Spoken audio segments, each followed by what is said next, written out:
Ladies and gentlemen, the story you are about to hear is true. The names have been changed to protect the innocent.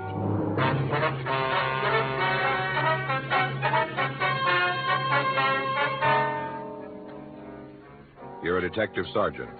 You're assigned to burglary detail. A woman posing as a housemaid has been stealing cash and other valuables from homes in your city. Your job? Stop her.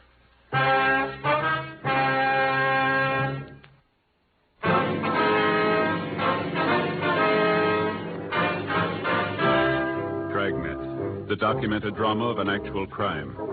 For the next 30 minutes, in cooperation with the Los Angeles Police Department, you will travel step by step on the side of the law through an actual case transcribed from official police files. From beginning to end, from crime to punishment, Dragnet is the story of your police force in action.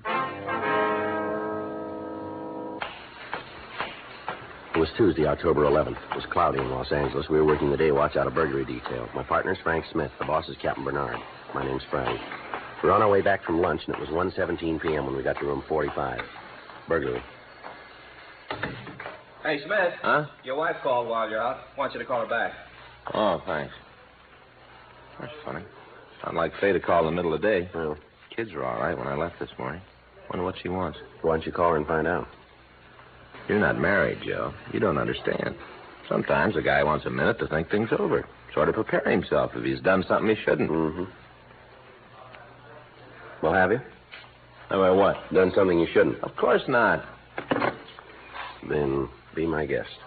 Okay, thanks. And I'll dial 9 for you, too. That's mighty nice.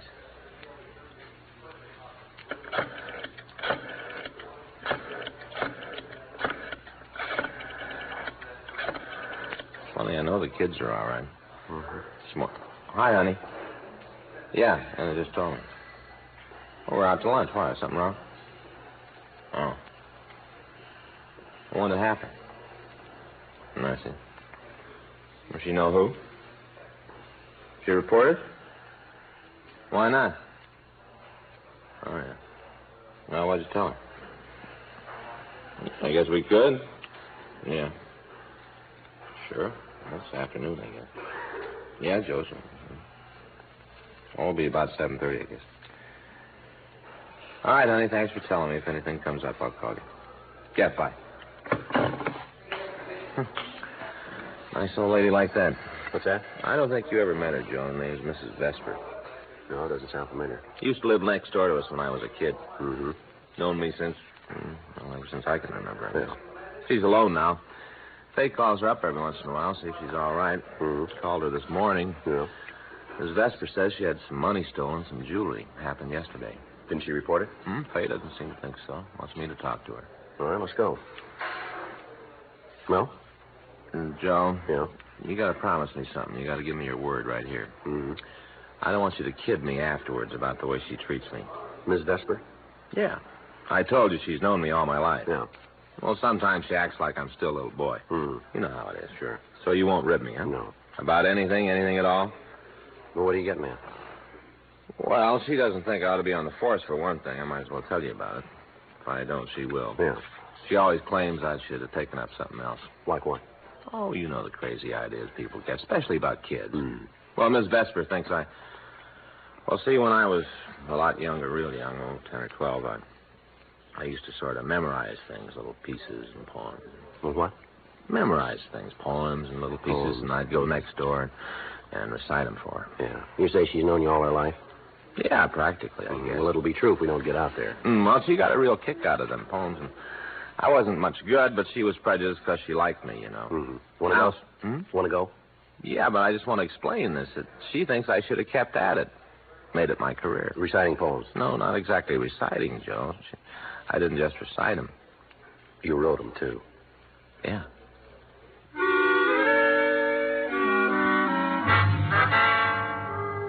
Frank and I left the office and drove out to the home of Mrs. Sarah Vesper. She lived in a small bungalow on Las Palmas Street in the Miracle Mile district. It was 2:07 p.m. when we got there. Why, for goodness sake, Frank Smith, where on earth did you come from? Afternoon, Miss Vesper. Mrs. Vesper? What's gotten into you, Frank? You've never called me that before in your whole life. Well, I meant Aunt Sarah. Well, now that's more like it. Who's this you got here with you? Aunt Sarah, this is my partner, Sergeant Friday. Oh, pleased to meet you. I do, ma'am. You work for Frank, do you, young man? Aunt Sarah, we work together. Oh, you don't say. Well, I expect that keeps you from getting lonesome, don't it? Yes, ma'am. My goodness, now don't just stand there. Come on inside, both of you. Thank you very much. Well, sir, this isn't the darndest coincidence. Ma'am? You're coming to visit me today. Oh, sit right down. Sit right down. After you, boss. Thanks. Believe it or not, I was talking to your wife only this morning. Then the next thing I know, here you are. Yes, ma'am. Faye told me. Oh, my stars. What's the matter, Aunt Sarah? Oh, I just remembered that's why you're here, ain't it? On account of what I said to Faye. Yeah, sir. I should never have mentioned it to her. I don't know what's the matter with me. I must be losing my mind or something. I just keep forgetting that you're a policeman. Oh. Well, you oughtn't to have been one in the first place. Now, if you'd just taken my advice. Aunt Sarah. Oh, now, don't misunderstand me, please. I'm not criticizing the police.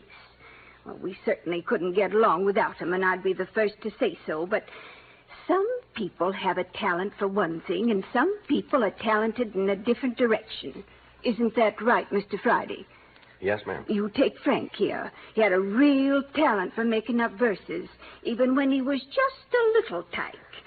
I bet you didn't know that, did you? Well, I heard a little something about it. A real talent, that's what it was. Mm-hmm. Why, I remember some of his poems till my dying day. They rhymed and everything. Is that right? Say, Aunt Sarah, would you tell us about... That one about the rainbow. That was one of his very best. Did he ever do it for you, Mr. Friday? No, I don't think he did. Oh, it gave you such a beautiful picture. Just like an artist had painted it, only with words. You know what I mean? Well, I'm not sure I do. Go ahead, Frank. Say it for Mr. Friday. Oh, please, Aunt Sarah. Now I know he'd like to hear it, wouldn't you, Mr. Friday? I sure would. All right, Frank. The one about the rainbow. I don't remember it, Aunt Sarah. Oh, now you're just being modest. Yes, you are, Frank. Joe. No, really, I don't, Aunt Sarah. I don't remember. Not a word, honest. Seems funny you'd forget a thing like that. I mean, when you made it up yourself. Well, it's been a long time. Hasn't been any longer for you than it has for me, and I can still remember it, just as clear as the first time I heard it. What? Rainbow, rainbow up so high. That's how it begun, Mr. Friday. Mm-hmm. Love to hear it, Frank. Rainbow, rainbow up so high, blue and red and yellow and brown, like an arch across the sky. Won't you ever tumble down? Where did it go from there, Frank? The next verse, what was it? I'm sorry, Aunt Sarah, but we haven't got much time. Oh, well, anyway, that gives you an idea of Frank's talent. Yes, ma'am, it sure does. Oh, come on. Aunt Sarah, would you just tell us about the things that were stolen from you? Miss Vesper. Oh, well, I suppose I should have got in touch with the police. Yes, ma'am, you should have. Well, I didn't see where that would help matters none. Just like closing the barn door after the horse had been stolen, and besides, I didn't want to hurt Barbara's feelings. Barbara? My niece. Oh, I see. You remember Barbara, Frank? Hmm? Oh, sure. You played out in the backyard with her the whole summer she was visiting me. Kind of a scrawny girl. Oh. Of course, she's filled out now. You just wouldn't recognize her. Has 2 children of her own. Nice home out in Westwood. Yes, ma'am. What's your niece got to do with all this, Miss Vesper?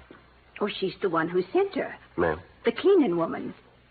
Well, did you know your niece was sending this woman over? No. I guess it was supposed to be kind of a surprise. Oh?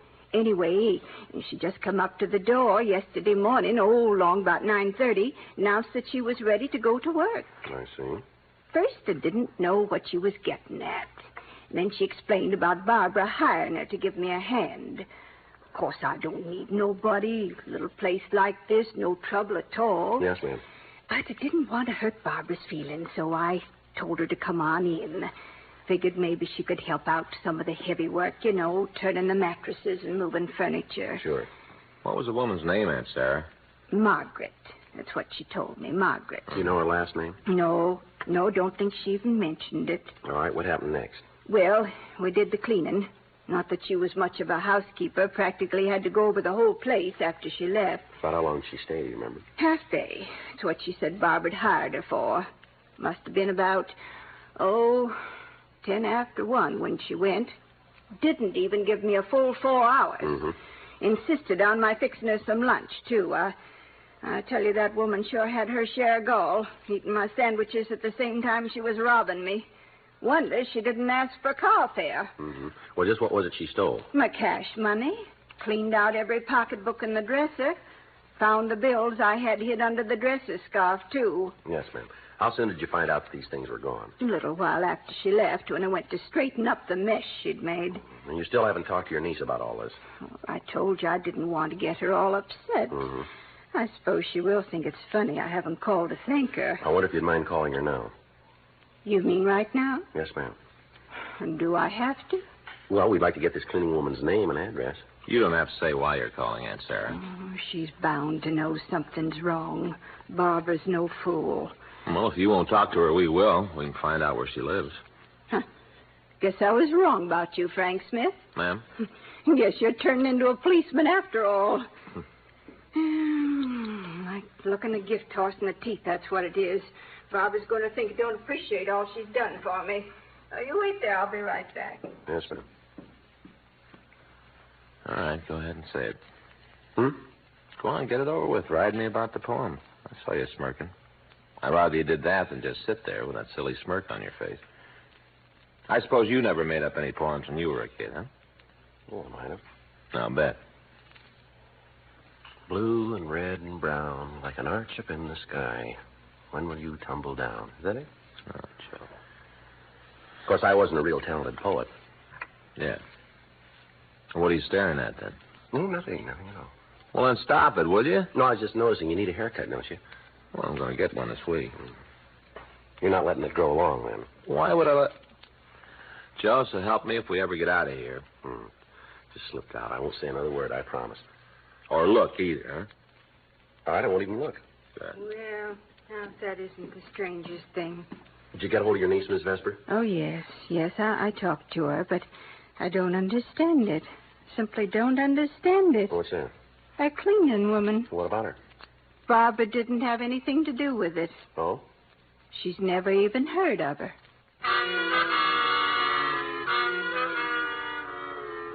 Frank and I continued to talk to the victim. Mrs. Vesper told us that the suspect was WFA, about 40 years old, 5 feet 3 or 4, weighing approximately 140 pounds. Said she was wearing a house dress and a light gray coat.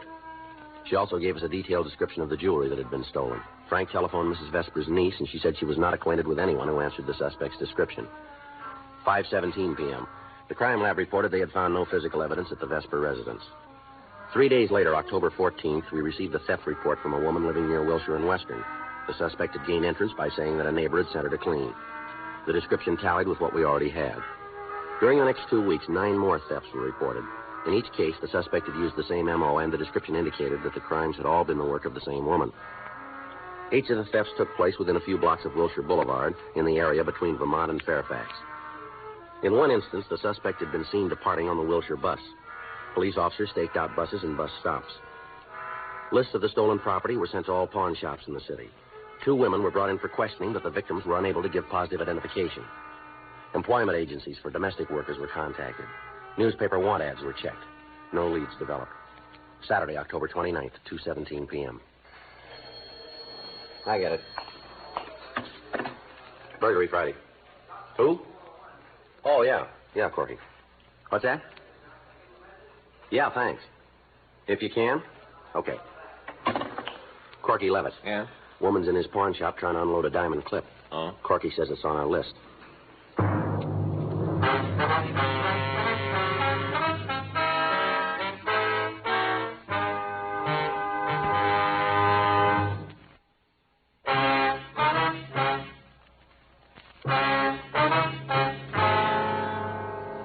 We left the office and drove down to Corky Levitt's pawn shop on South Main.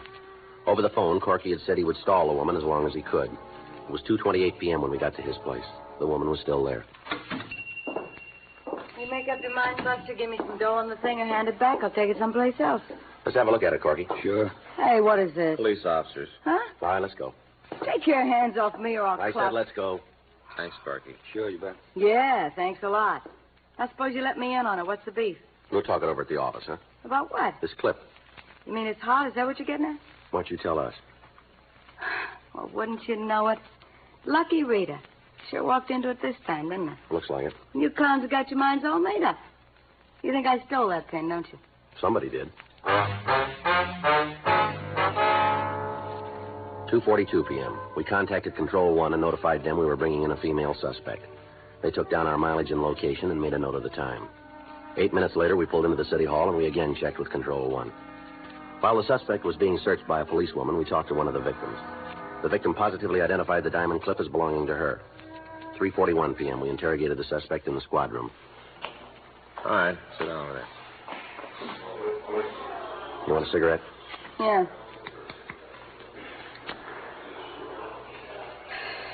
All right, now suppose you tell us about it. Come on, Rita, let's get it over with. What's there to tell? You guys know all the answers. We know some of them. Your name's Rita Baines. You've fallen 3 times, forgery, grand theft, burglary. You made 2 trips to Tehachapi and 1 to Corona. So you looked up my record. Big deal. Now, let's talk about this diamond clip, huh? Okay. Pretty, ain't it? Where'd you get it, Rita? Didn't I steal it? Isn't that why you brought me up here? It's a difference. You wouldn't believe me no matter what I told you. Why don't you try the truth? Okay. It was a gift. Yeah? Yeah. Lady gave it to me. Who was she? I don't know. Never saw her before in my life. Sure. I was riding the bus yesterday afternoon. She was sitting next to me. Mm-hmm. Had that pin on. Asked me if I liked it. You bet. I said, sure. She took it off, said I could have it. Just handed it right over, just like that. Yeah. Mm-hmm. What'd she look like, Rita? I don't know. 40, maybe 45. A little on the hefty side. And you never seen her before? First time. Mm-hmm. You know, when I was a little girl, my folks always told me not to take things from strangers. Sure they did. Yeah. Guess they were right. All right, Rita, what do you do for a living? Wait table. Where? Bar over on Pico. You work days or nights? Nights mostly. Don't open till 4 o'clock. You have your mornings free then, huh? Law against it? Ever do any housework? Straighten up my room once in a while. Ever do housework for somebody else? What do you mean? Like a cleaning woman. I ain't that hard up for a job, even with a record. All right, let's talk about this pin some more. You didn't believe me, did you? Pretty hard to swallow, isn't it? Yeah. The lady it belongs to says worth over $100. Pawnbroker didn't think so. People don't go around giving away $100 clips now, do they? Where'd you get it? Dame on the bus asked me if I liked it. I said yes, she gave it to me. Yeah. You guys don't mind if I stick to that story, do you? Seeing as how it's the truth? Which bus were you riding? Wilshire. Where'd your friend get off? She wasn't my Where'd friend. she get off? I don't know. I got off first. Mm-hmm. You know, if it was somebody else telling you this, you might go along with it. Yeah, sure we would. But not me. Not Rita Baines. You cops give a gal a record, from then on she might as well be dead. Sure. Anytime there's trouble, pick her up. She probably did it. If she tells you different, she's probably lying. You know, you got one thing wrong, Rita. I ought to know. It's happened to me often enough. I'm the gal with the record. Yeah, but we didn't give it to you.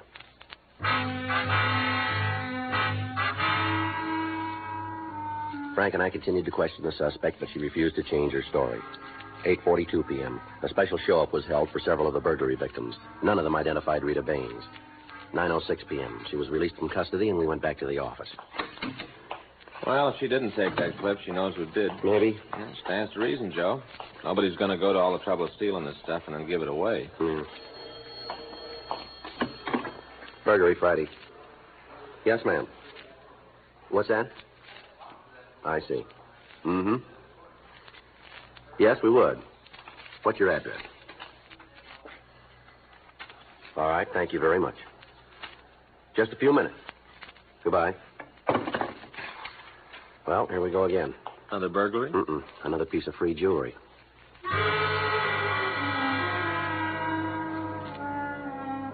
Frank and I drove out to an address on South Ridgely Drive. 9:32 p.m. We talked to Mrs. Lucy Heflin.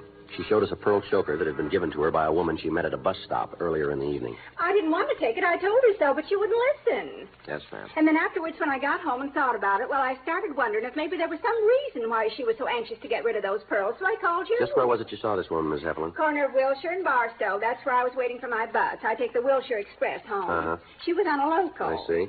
And when it pulled up, she got out. I guess she must have turned her ankle or something. Anyway, she dropped her pocketbook. Mm-hmm. Well, I Helped her pick up her things, and that's when she gave me this choker. I see. Said she didn't have any use for it herself and for me to keep it.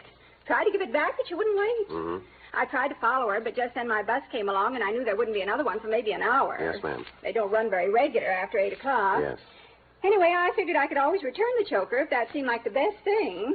How were you going to do that, Miss Heflin? Do you know the woman? Oh, no, but I watched her from the bus. We had to wait for the light to change. Yeah. Saw her go into a building, apartment house. Oh? I suppose that's where she lives.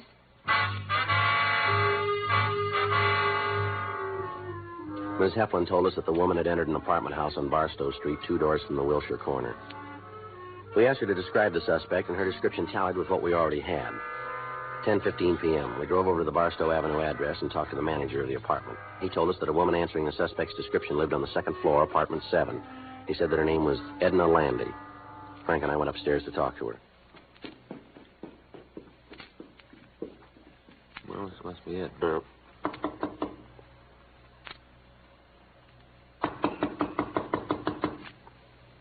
Somebody's coming. Yeah. Ms. Landy? Yes, sir. Police officers. Oh, I'd like you to come downtown with us, Ms. Landy. all right. I'll get my coat. Never mind, I'll get it for you. It's in the closet over there. Okay. I'll look around while I'm at it, Joe. Yeah. You won't find anything. That's so? I gave the last of it away just this evening. Mm-hmm. Lady I met at the bus stop. Gave the last piece to her. I see. She was very kind to me. Helped me when I dropped my purse. I'm glad I had something nice for her. Pearl choker, that's what it was. Yeah. Place is clean, Joe. All right.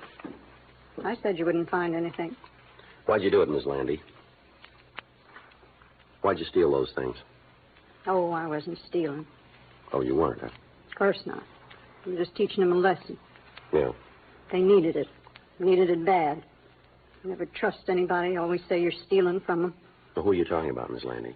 People that hired me to work for them. Do their cleaning. These people didn't hire you. They're all the same. Folks out here, back east, all the same. Where's back east? Chicago, Illinois. Mm-hmm. Doesn't matter how much you do, how hard you try. Ma'am? Sooner or later, something's missing. They say you took it. Mm-hmm. Worked for them 10 years. Doesn't matter. Least little thing gets lost, they say you're a thief. I see. Made up my mind to show them. As long as they're going to blame me anyway, might as well do something to deserve it. Mm-hmm. Good lesson. That's what they need. All right, let's go. I'm an honest woman. I've always been honest. Sure.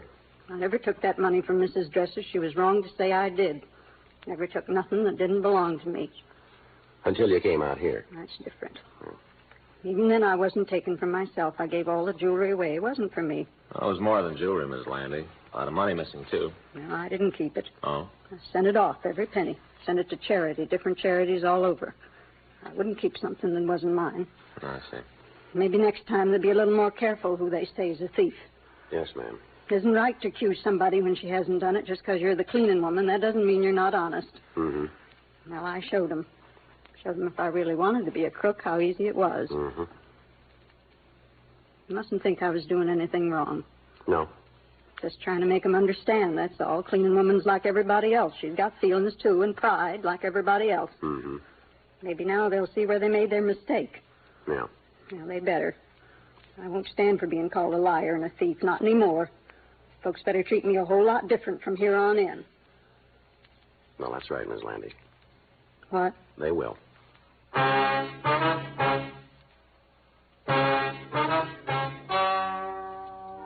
The story you've just heard is true. The names were changed to protect the innocent. On December 14th, a hearing was held in Department 96, Superior Court of the State of California, in and for the County of Los Angeles. In a moment, the results of that hearing.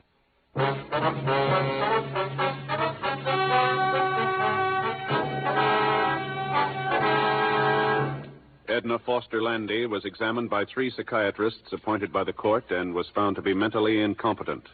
She was committed to a state medical hospital for an indefinite period of treatment.